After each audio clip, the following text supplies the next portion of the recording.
yazık ki Müslümanlar 3 günlük dünya için, 3 günlük dünya için ne yazık ki ruhlarını, bedenlerini satmakta, bu 3 günlük dünya için heva ve heveslerini ilah edinmekte, Hz. Muhammed Mustafa'nın yoluna, Cenab-ı Hakk'ın Kitabullah'ına sırtını çevirmekte, bu 3 günlük dünyada padişah olsan ne yazar, çöpçü olsan ne yazar, hizmetçi olsan ne yazar, sen geldiğin gibi gideceksin, arkana tatlı bir huzur, tatlı bir nefes bırakmaktansa, deccaliyetin nefesi olmayı tercih etmiş, 3 kuruş için, 5 kuruş için ne yazık ki kendisini peşkeş etmiş, satmış, siyasetçilerin, bürokratların, sahte alimlerin, sahte şeyhlerin, sahte makam sahiplerinin peşine düşmüş, onlarla beraber kendisini de helak etmekte.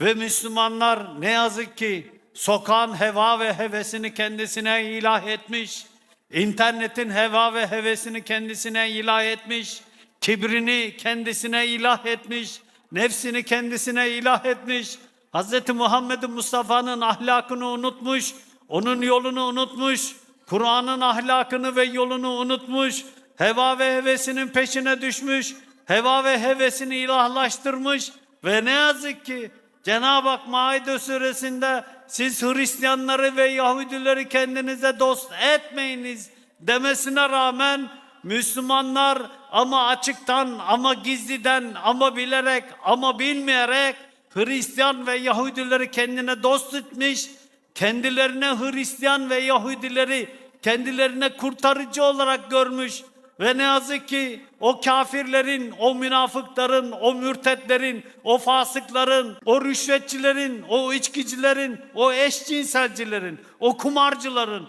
o deccaliyetin emrine girmiş o bürokratlar, o siyasetçiler, o alimler, o şeyhler ne yazık ki kendilerini satmışlar Allah'ın kitabına ve Resulullah sallallahu aleyhi ve sellem hazretlerinin sünnetine sırtlarını çevirmişler. Ölüm var. Bir gün hepimiz onunla yüzleşeceğiz.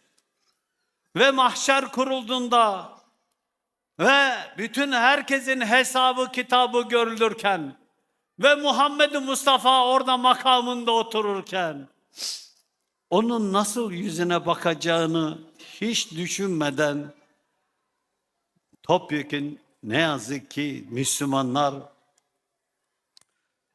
rahatlarına, heva ve heveslerine düşmüşler, kibirlerine ve nefislerine düşmüşler. Ne yazık ki Muhammed Mustafa'nın yolunu unutmuşlar.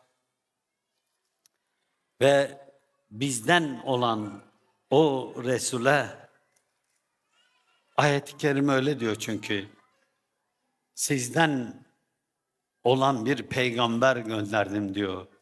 Yani o peygamber bizden, benden, senden, ondan, hepimizden, yani bizden.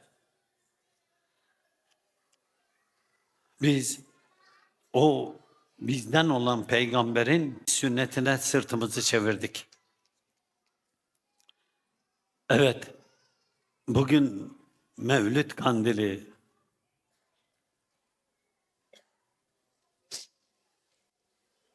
Bugün Muhammed Mustafa'yla yüzleşme günü. Evet, bugün dünya hayatına, yani bizim hayatımıza gönderildiği gün ve bütün varlığa merhamet timsali, merhamet, rahmet peygamberi. Ama biz ne yazık ki onun yolundan, onun aydınlığından, onun nurundan, onun şerefinden, onun Allah katında kıymetinden onun manadaki kıymetinden ne kadar faydalanıp ne kadar anladığımız o da ayrı bir tartışma. Peygambere itaat eden Allah'a itaat etmiş olur dedi. Nisa 80. Oysa ona itaat eden Allah'a itaat etmiş olurdu. Bize Kur'an yeter diyenlere bir cevap. Peygambere itaat nasıl olur acaba ki? Kur'an bize Hz. Muhammed Mustafa'ya itaat etmemizi emrediyor. Hz. Muhammed Mustafa da ibadetleri benden gördüğünüz gibi yapın diyerekten ibadetleri nasıl yapmamız gerektiğini söylüyor. Ama biz ne yazık ki ibadetlerimizi de sünnet-i seniyye yaşantımızı da kendi nefsime bu sohbetim tamamı da ne yazık ki biz dosdoğru yerine getiremedik.